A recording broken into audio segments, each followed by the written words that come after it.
Silakan Bu Solo Mandi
caritane kang ringgit purwa-purwanira Carwa.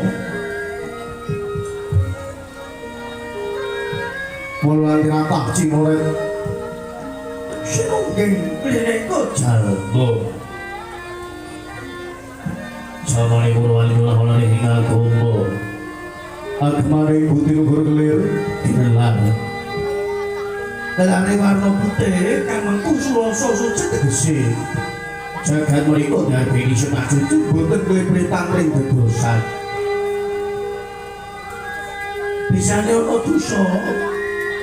Ya mongso apa kalih manungsa. Bredone kabare pemadang srengenge lawan rebunan. Tebak minangka bumi gedhog keprakake barat kerkir jantung. Gede lawan tembang gambarane budah kalawan susah. Dalam minangka dutane Gusti mulahake wayang. Wayang perlambita wayang kesasarpo gambare pangati nggih. Bakal jawol diwah pangati pun sae. Yen bagus itu doyen ana sing kirana jalaran. Sapa kang dijolong wahyune Gagale Sirna. Sirane wayang iso digukut mandi jroning kotak. Tanpa beda kaya sirane manungsa mung bedane. Yen sirane wayang iso digukut mandi jroning kotak. Sesuk kena bingung maneh. Nek yen sirane manungsa yen ora manungsa bakal iso bali lan ing ora manungsa bakal oleh pengabdian suci saka Gusti Kang Kawasa Jagat iku mundur. Kowe pangarti. Totale biro tanono barang langgeng kabeh bakal sirna. Sing ora dadi ana sakwise ana bali pring asale ora ono. Lan ing ora manungsa kudu ngerti sejatine. Guru bondo derajat pangkatan putri ngaji opo ingkang ngaji iki apa ngamal soleh sarta budi pangati luhur ngangge gunane tumrap bebrayan agung sinegah kanggo rekawipun dito kang kaekwati dosa purwa eko marang sawiji ngambil luwih dosa 10 purwa marang kawitan. Serajan kata titai jawata ingin kasungane ngangkoso langsung goreng pratiwi berani tuhan dengan sambilan gunung raras datang kabdi gelari negari Ngastina ya negeri Gajah Raya Liman Brawi jebar jajane jerota jebre dhuwur kukusi tulat dukun carane kabar bawan tentu guling raja wenang jejuluk Sang Prabu Duryudana. Ya Prabu Duryudana terima mangsah Raden Kuwati. Lenggah kursi gading jumeneng nata pirangka tetunggiling para kawula lan dadi Gusti kaning negara Ngastina. Pambarping Sata Kurawa mangkono menggerakkan bahan berdaya Sri Primolo Sisina Mandi Rodya-rodya busane kuning panguning hane kata ingin sambil mengger-mengger payudarane jempol-jempol tinggi tanda yang puspito kasunganing surya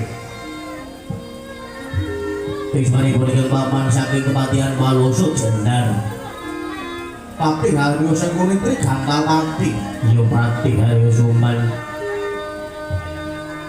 mangkono wonten pratanipun Begawan manik-maninten saking ngawu-awu langit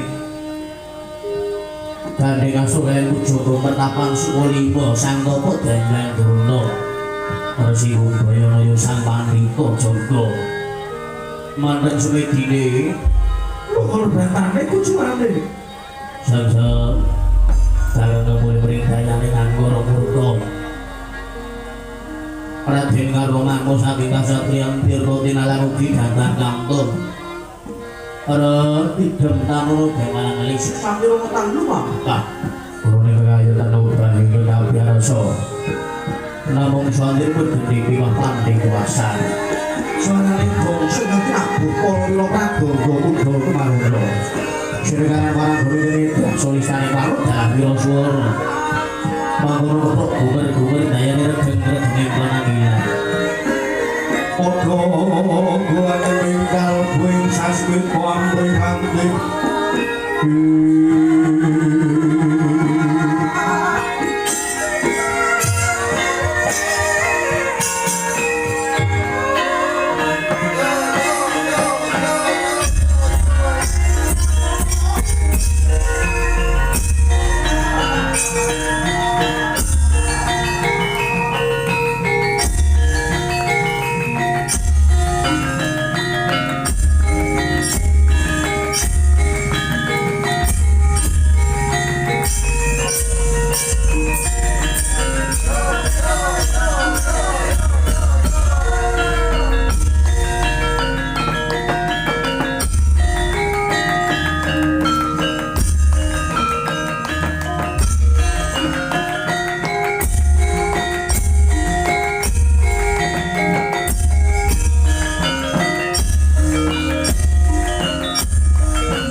menyang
Salirumat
lali sapan beratan uling sudah paman sebisakan lebihpun paman mati kalau sebeli paman ya Allah nolinggi dirana padungir kemarin ingkang paman ngaturaken berbagi konjuk katuri paduka kirana Prabu lawaran dipun kang putra nampi mugi dadosaken dahayu dateng disanggulan peranjenengan paman moga paman binarak kanthi sweta paman swanci-wanci wonten dawuh pun paman nulungaken jangga pun paman ngelingaken karo kawula moknon Bapak Gawan mandik maninten saking ngawu-awu langit sungkem kula ngatur rawuhipun jengadika Bapak wilahe kawi knapas utama sidam sikaring bawana langgeng Duryudana sira ngaturke pangabekti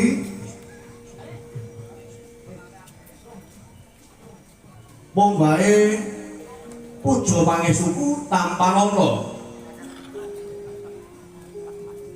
Duryudana kula tampi kula pun saengga dadosaken jimat monggo Bapak katuran pialenggah kanthi sweta Bapak penerbangan manik-maninten iya kaya-kaya wis ora kelan prayoga Duryudana muridku sing dak tresnani nggih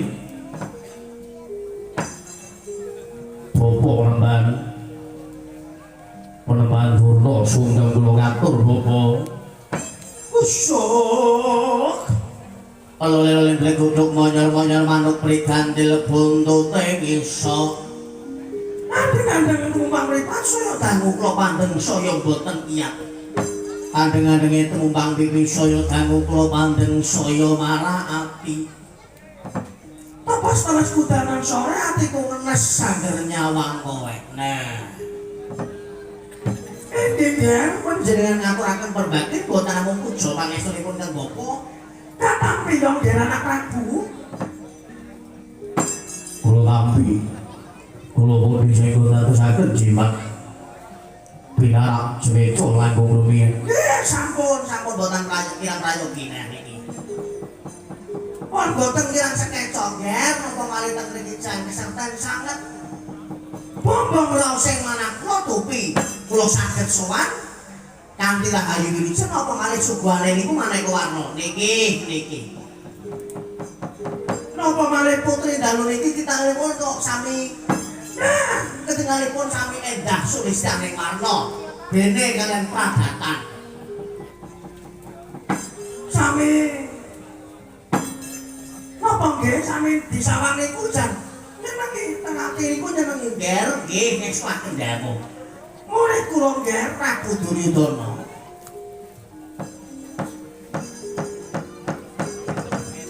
Kapomar mulung kang setata kapomar Juwan-juwanju wonten dawuh kula tansah ngungaken jangga kula nilingaken karo kawula nokton.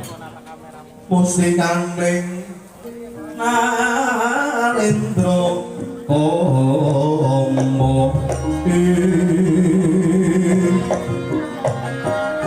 Kalih Sirang Boyo Haroko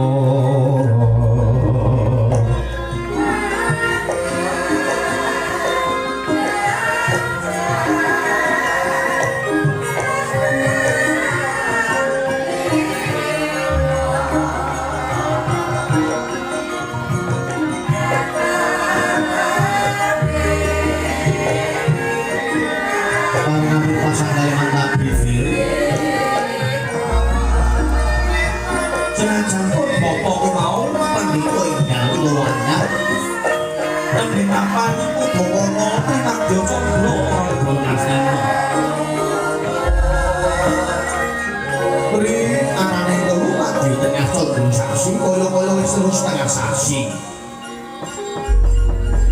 pun bapa madhep pandhita mulangi karo kabeh para Kurawa mriku klebu Duryudana sawisipun bapa marasih bana ngarsamu nggih Duryudana kok ketoke bono bending lawan pradatan jane ana apa kula lain kenal utusaning batin yen laire bunga batine ya bunga deh yen laire susah sakjroning penyalih mesti ya nandang susah mulane nggih apa kang dadi duktitaning penggalih lho kok jeneng kita nggih muliku Prabu Duryudana ketoke mono beda karo dina-dina liyane apa kurang wibawa ngono dadi ratu apa kurang jembar jajane apa kurang sugih Mas Nicis Raja Brana bondo bandu dina rupiah apa ana kawula sing mirang kapu jinggo mbaguguk makutha waton banting galak bondang lan Prabu Braka Duryudana yen perlu mbok menawa kersake ngelmu sing kaya apa pun bapa sanggup mulane lawan kowe wis oke Mas Mas Duryudana ngene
Duryudana nembe nampa Nawala. Nawala sapa-sapa, Kir? Inggih.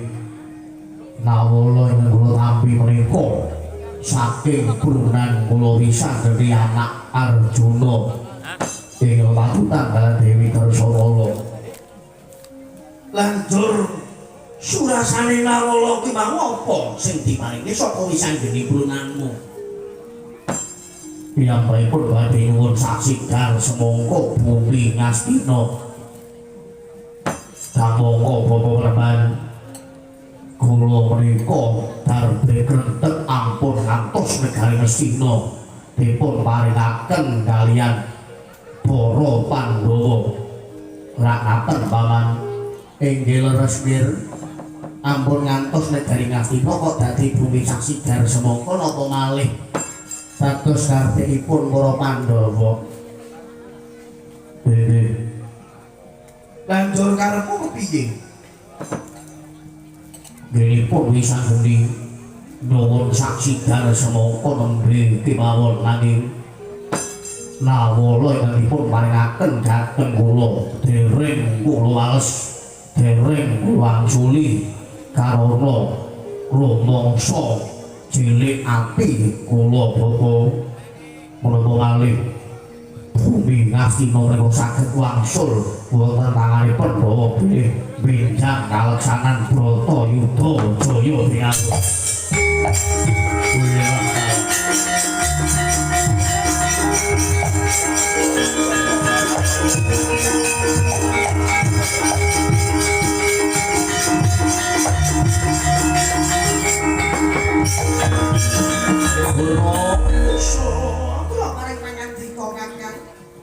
Kira-kira kepiye Duryudana mendhet pirsa kawan pendhita saka ngawau langit ya kuwi aku begawan manik-maninten.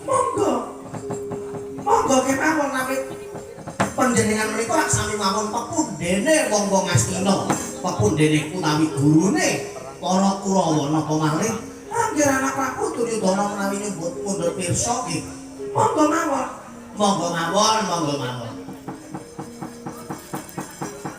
Yen pancen kaya ngono Duryudana ketoke kono wangkal-wangkut tetep gondeli negara Ngastina ora bakal kaparingake dening tanganing wong Pandhawa. Yen durung menang Pandhawa besok ana Bratayuda Jaya Binangun kaya ngono. Mekaten inggih milanipun kula nyuwun tulung kaliyan panjenengan boleh ampun ngantos kedarung, ampun ngantos kebacut dipun Wisanggeni gugat negari Ngastina.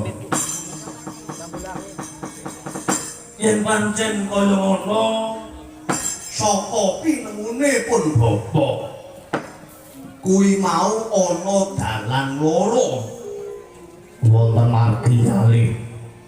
Siji dalan sing lurus utawa sing lenceng, kaping pindho nganggo dalan sing menggok.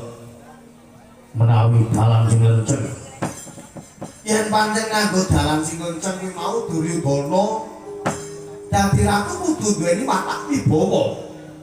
Wibawane ratu aja karo diwedeni dening kawulane. Ning iso wibawane ratu karo ditresnani awit wong sing tresna karo Duryudana besok apa kang dadi gayuane Duryudana mesti arep ngguyu. Ning yen to mung wedi karo Duryudana ana ngarep tansah bedepe ning mburi ngertine mung ngiwi-iwi kuwi mau kawula sing ora tresna karo Duryudana.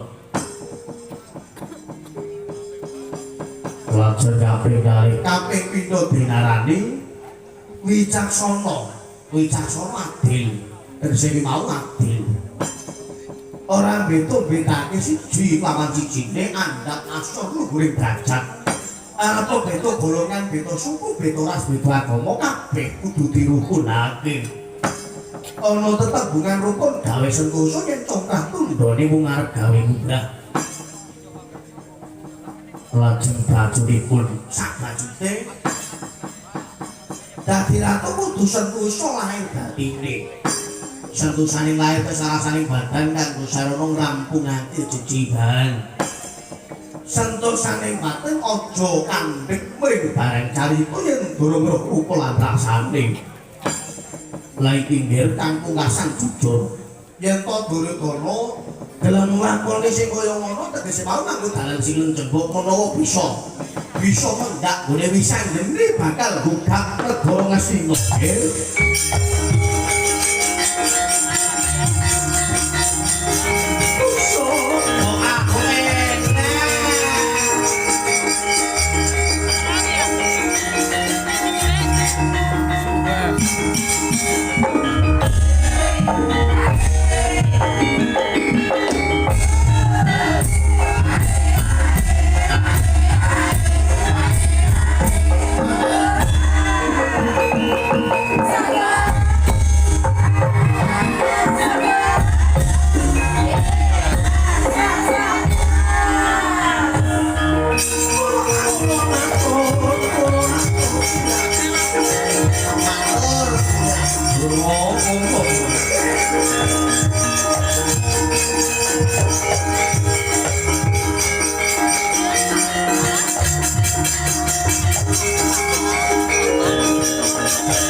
Pandito Akaryo Mangsi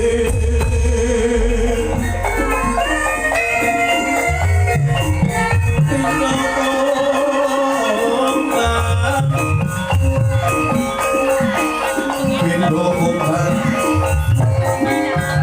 Ngacapin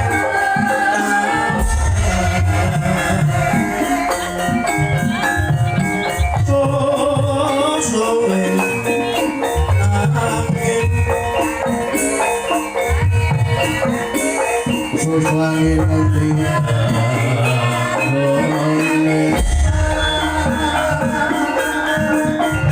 lawan kalian kita tunggu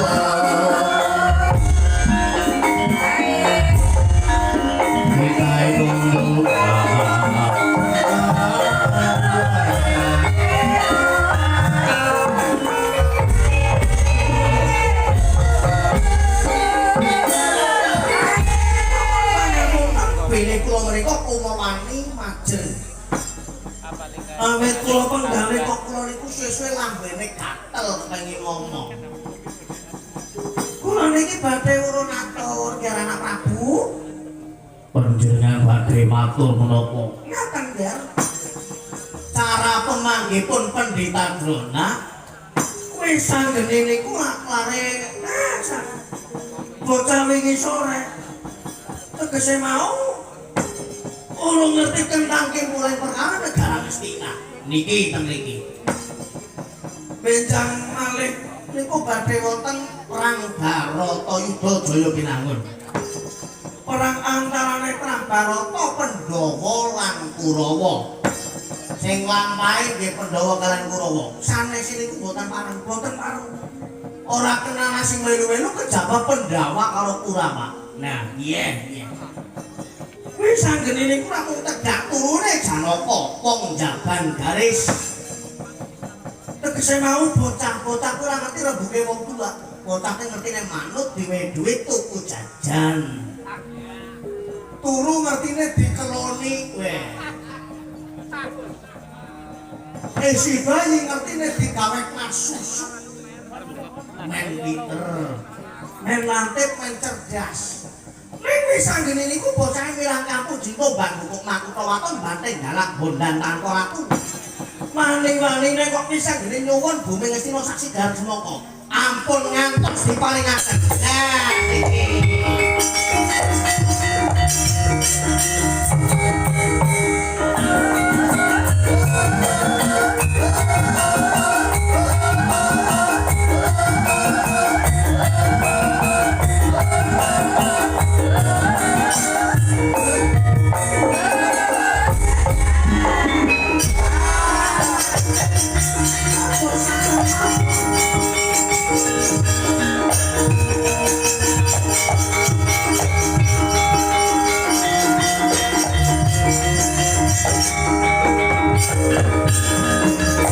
Sampun ngantos diparingan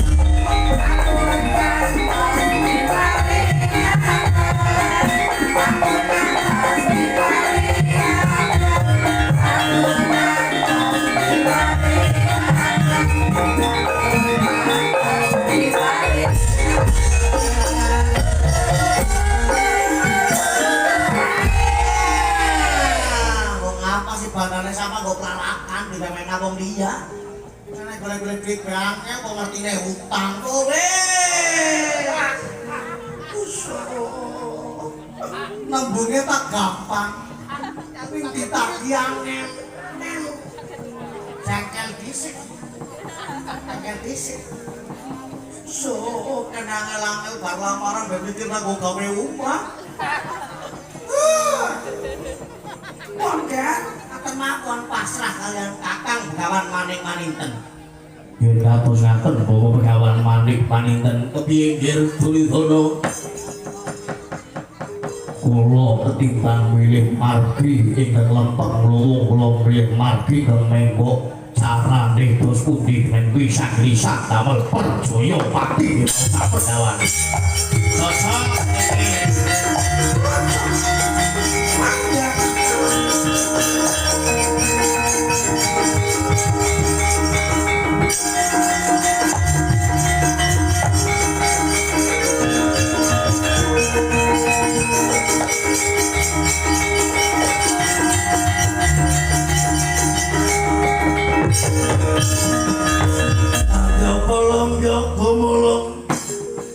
manung siring soto guru kahamba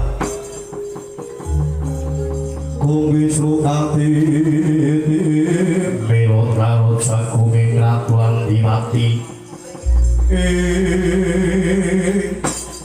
yen pancen kaya ngono Duryudana ana tetembungan Jerpasuki mawa Prabiya Jerpasuki mawa Prabiya Basumine wis sagedipun percaya tapi prabiyanipun napa Duryudana Kurawa Durna lan Sangkuni kudu wajib nanggung dosa perkarane besok yen to Duryudana kulamane lan Durna Sangkuni kabeh tumeka pati bali ora ana kasuwargane manjing ana neraka jahanam bareng karo jin setan priktayangan ilu-ilu Banaspati sak panunggalane kula saka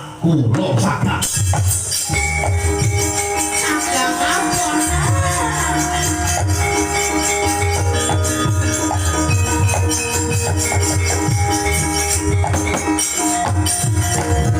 yen pancen kaya ngono mbok menawa Duryudana pasrah kalawan pun bapa kula pasrah dengan panjenengan monggo dipun reka daya mulih bisa ditemeke pati guru mung duweni senjata wujude limpung samber nyawa kanggo sarana merjaya pati bisa geni sak padha balane gune dan sesuk astina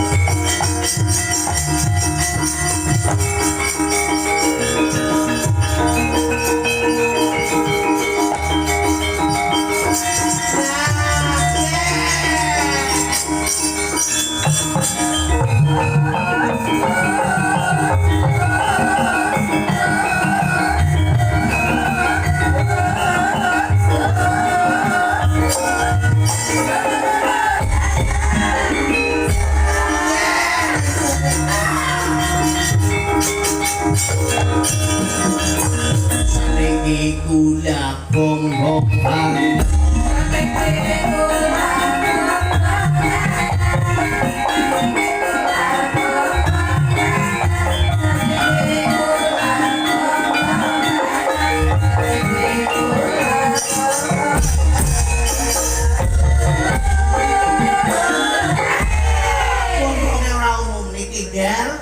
wujude limpung samber nyawa wujude iki gedhe dawa pucuke ireng meling pusaka ingkang ampuh kula pitados. Tamaken Gunung Jugrut segara asat. Menungsa lumrah sedati dem-dem pengamun-amun. Nek ditamakan kali menungsa plus. Curut. Metu kepiye? Lewer. Brodol seketika ususe. Mekaten bener Durna iki pusaka sing ampuh jenenge Limpung Campur Nyawa. Yen kurang marem gurumu manik-maninten duweni murid Kartomarma timbalana muridku Dewa Pawaka metu napa suwe pika. Ana penapa iku medhun ngaji suwake dawuh sampun.